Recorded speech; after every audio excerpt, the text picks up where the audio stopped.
വിശുദ്ധ ഖുർആൻ വിവരണം അധ്യായം 23 സൂക്തം 23 മുതൽ 25 വരെയുള്ളത്. നൂഹിനെ അഥവാ നോഹയെ നാം അദ്ദേഹത്തിൻ്റെ ജനതയിലേക്ക് പ്രവാചകനായി നിയോഗിച്ചു. അദ്ദേഹം അവരെ ഉത്ബോധിപ്പിച്ചു, എൻ്റെ ജനങ്ങളെ, നിങ്ങൾ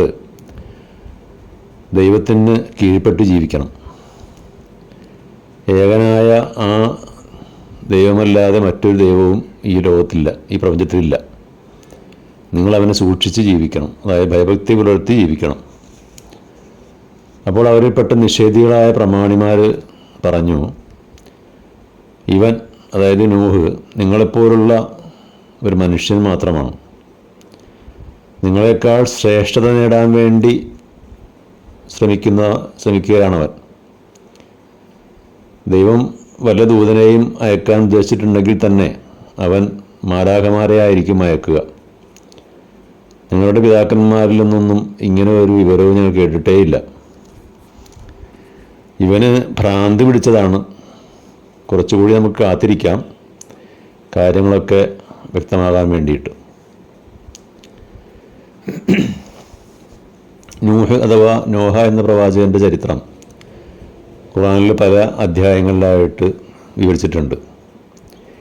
മനുഷ്യചരിത്രത്തിൽ ദൈവനിഷേധത്തിൻ്റെയും പ്രവാചക നിഷേധത്തിൻ്റെയും പേരിൽ ആദ്യമായി ശിക്ഷിക്കപ്പെട്ട ഒരു സമൂഹമാണ് നൂഹ് എന്ന ആ പ്രവാചകൻ്റെ ജനത.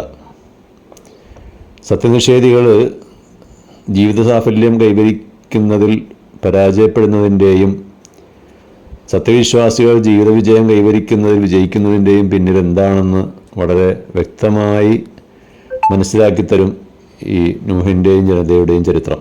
അതുകൊണ്ടാണ് ആ ചരിത്രം ഇടയ്ക്കിടെ വിവിധ ശൈലിയിൽ ആവർത്തിച്ച് ഖുർആനിൽ ഉദ്ധരിക്കപ്പെടുന്നത്. ദൈവനിഷേധവും അധർമ്മവും അക്രമവും അനീതിയും സമൂഹത്തിൽ വർദ്ധിക്കുമ്പോൾ അവയെ തടുക്കുവാനും ജനങ്ങളെ നേർവഴിക്ക് നയിക്കുവാനുമാണ് പ്രവാചകന്മാരെ നിയോഗിക്കുന്നത്. അങ്ങനെയാണ് അന്ത്യപ്രവാചകൻ നബി തിരുമേനി ഉൾപ്പെടെയുള്ള ലക്ഷത്തിൽപ്പരം പ്രവാചകന്മാർ ഭൂമിയിൽ നിയോഗിക്കപ്പെട്ടത്. അവരൊക്കെ മനുഷ്യരായിരുന്നു. മനുഷ്യ സമൂഹത്തിലേക്ക് പ്രവാചകന്മാരായിട്ട് മാലാഖമാരെ അയക്കുകയില്ല. മനുഷ്യരുടെ ജീവിതം നന്നായിട്ട് അറിയാവുന്ന മനുഷ്യ സമൂഹത്തിൽ നിന്നുള്ളവരെ തിരഞ്ഞെടുക്കുകയാണ് ചെയ്യുന്നത്. നിങ്ങളെപ്പോലുള്ള ഒരാൾ എങ്ങനെയാണ് പ്രവാചകനാവുക എന്നാണ് നിഷേധികൾ ചോദിക്കുക. എന്ന് മാത്രമല്ല, തങ്ങളുടെ അധാർമിക ജീവിതത്തിനും അക്രമങ്ങൾക്കും അനീതിക്കും വിലങ്ങുതടിയായ ഒരു പ്രവാചകൻ വരുന്നത് സമൂഹത്തിലെ സുഖലോലുപന്മാർക്കും നേതാക്കന്മാർക്കും പ്രമാണിമാർക്കൊന്നും സഹിക്കാൻ കഴിയുന്ന കാര്യവുമല്ല. അതിനാൽ അവർ പ്രവാചകന്മാരെ ശക്തമായി നിഷേധിക്കുകയും തള്ളിപ്പറയുകയും ചെയ്യുന്നു.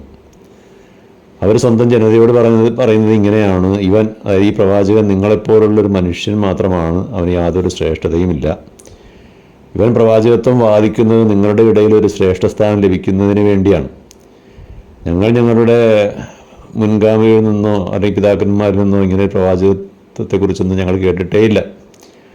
അതുകൊണ്ട് ഇവന് വിശ്വസിക്കാൻ പാടില്ല എന്ന് ഉപദേശിക്കുകയാണ് ഈ പൗരപ്രമുഖന്മാർ.